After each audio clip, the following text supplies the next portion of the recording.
Hello, everyone. I hope you are doing well.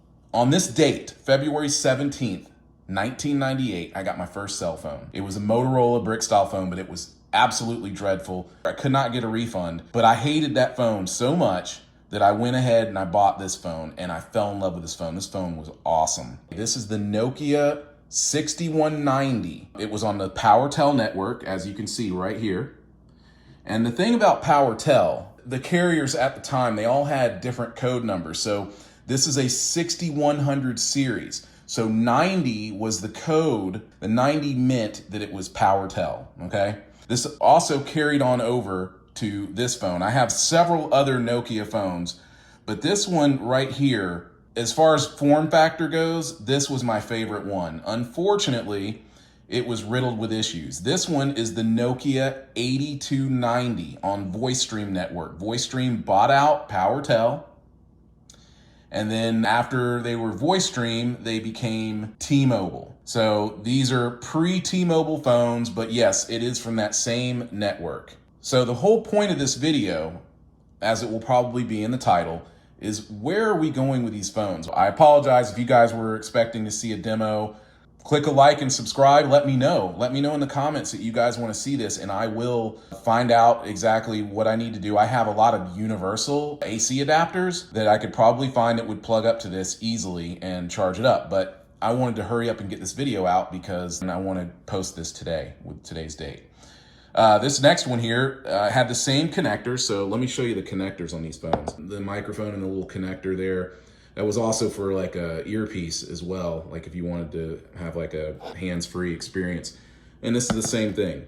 So these were the closest to the same phone as far as like their design. At the time that this one was released, this was like one of the sleekest phones that you could get. But eventually I wanted to move on. I wanted something smaller. And that's the whole point behind this video, because here's where I'm at right now. In December of 2023, I got this phone here. If you cannot tell what this is an iPhone 15 Pro Max. So now I'm gonna show you this phone next to these other phones so you can see like how much larger it is. May not be perfectly even, but I think you understand what I'm saying here. This is a massive phone. It's basically the same as the 16 Pro Max. I understand the 16 Pro Max is better, but right now this is what Apple has on the market.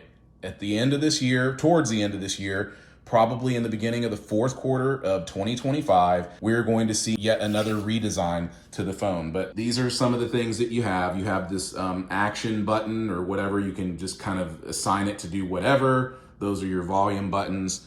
Of course, there's a USB-C port. Those are little speakers there. And then on this side here, we have the power button. And that's it. There are no other buttons on this phone.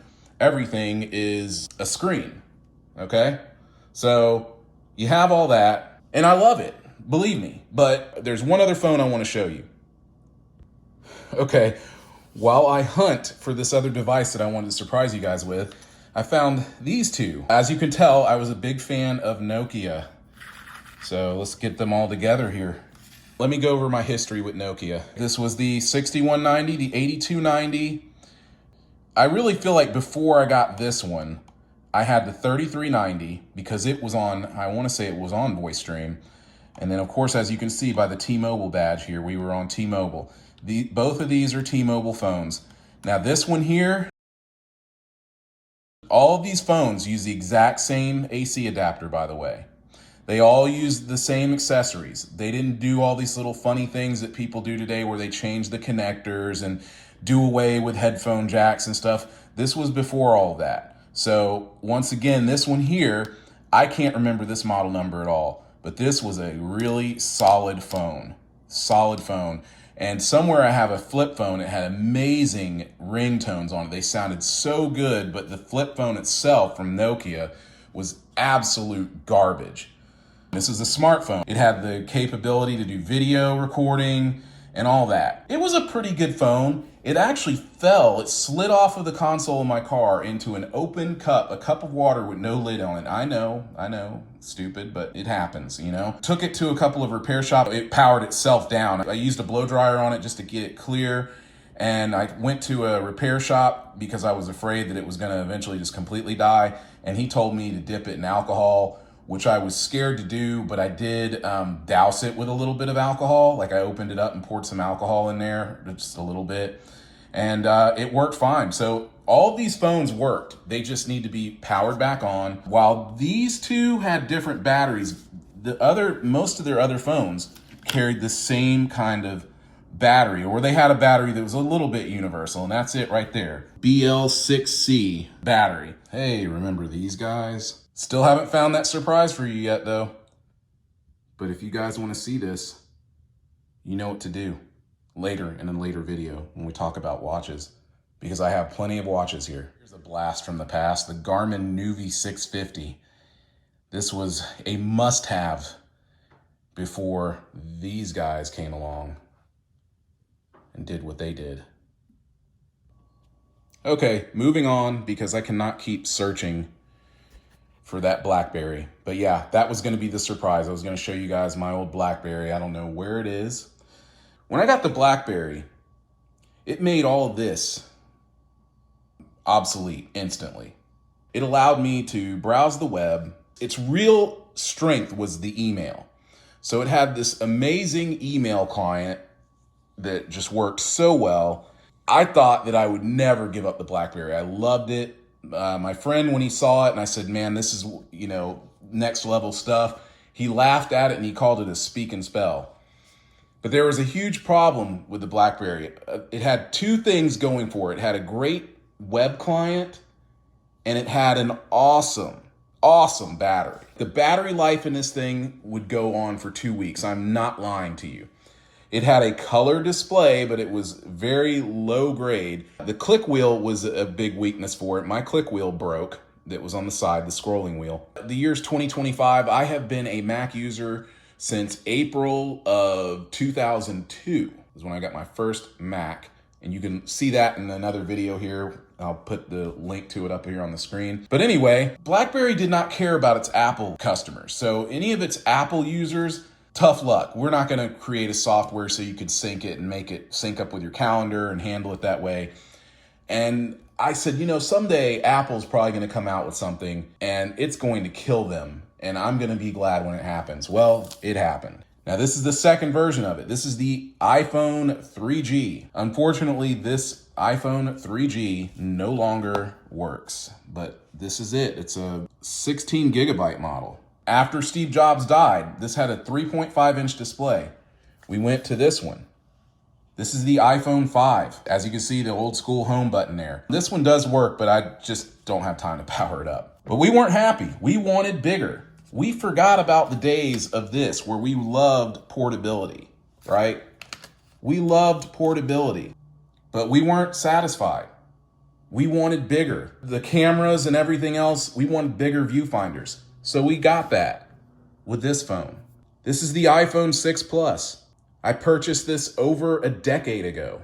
This was the first of its kind. I mean, look at that thing. It's a beast. And when you compare it to the other iPhones, the evolution as far as the size, it's like, what, Once again, iPhone 3G, iPhone 5, iPhone 6 Plus.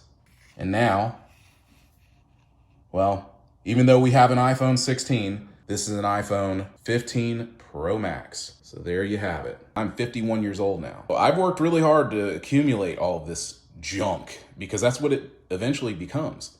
It just becomes junk. You can't get much for it when you trade it in. I have traded some things in. Otherwise, you would see an iPhone 4 here or whatever, 4S. Well, I do still have my iPhone 8. It works great. And I still use it for my personal line. So I have an 8 Plus. Back to the genesis of what made me create this video, besides the fact that today marks 27 years since getting my first cell phone. I'm just wondering what the end game is for all these companies out here right now, for your Android companies and Apple with the iPhone.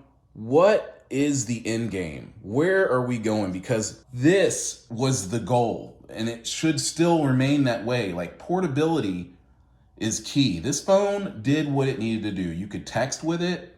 It had predictive text. It fit nicely in your pocket, didn't take up a lot of space, and it had okay battery life. It wasn't great. But if you could put that battery life that BlackBerry had, and you could mix that battery life with, say, something like this, like the iPhone 5, I mean, I think we would be at a sweet spot. We would have everything we need. We don't need to sit here and look at our phones all day. Now, if you're going to stare at your device all day, I'm filming this with an iPad, by the way, an iPad Pro. But yeah, we have all these devices we want to carry with us, but we have to ask ourselves, what do we really need our device to do? It's great to have GPS. I'm not sad to see these go. I had to pay like $80 for like a GPS software for this iPhone 3G. These phones, they're taking all these things that we want or need and they're putting it in one device.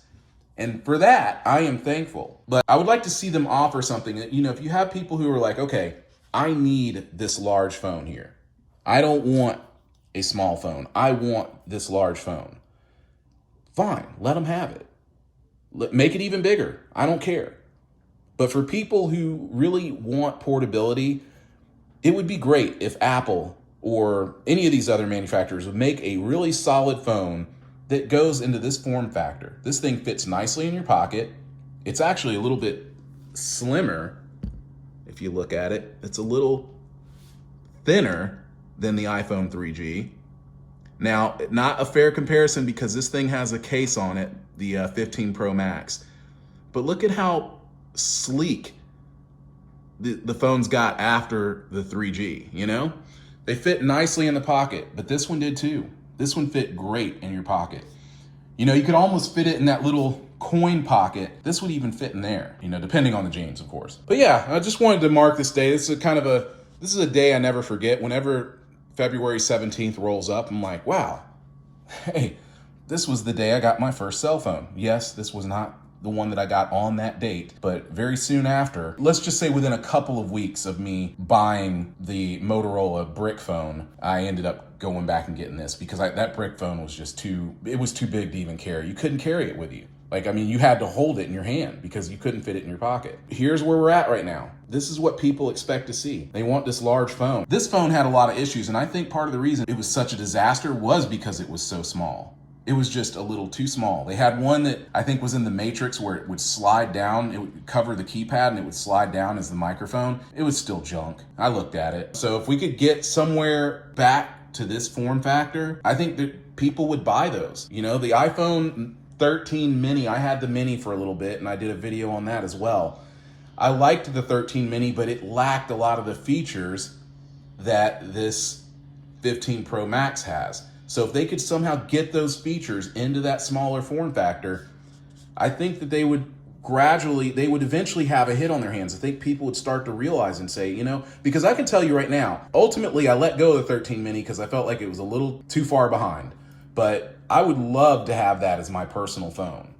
And I know not everyone wants to carry two phones, but either way, if I didn't have to do what I do for a living and didn't have to always handle the phone or handle emails and stuff like that, then it'd be a no-brainer. I would go to a phone like this and I would never look back. If I want to stare at a computer screen or any type of display for an extended amount of time, then I'm going to use this iPad, which I'm filming this video with, because I'm too lazy to run upstairs and get my camera. This is an M4 iPad Pro, by the way, that I'm using to film this. Not really crazy about the camera, but it'll have to do. Thanks for watching this video. If you guys found it entertaining in any way or helpful, please, you know what to do. I would greatly appreciate it. Thank you for watching, and I'll have another video out to you soon.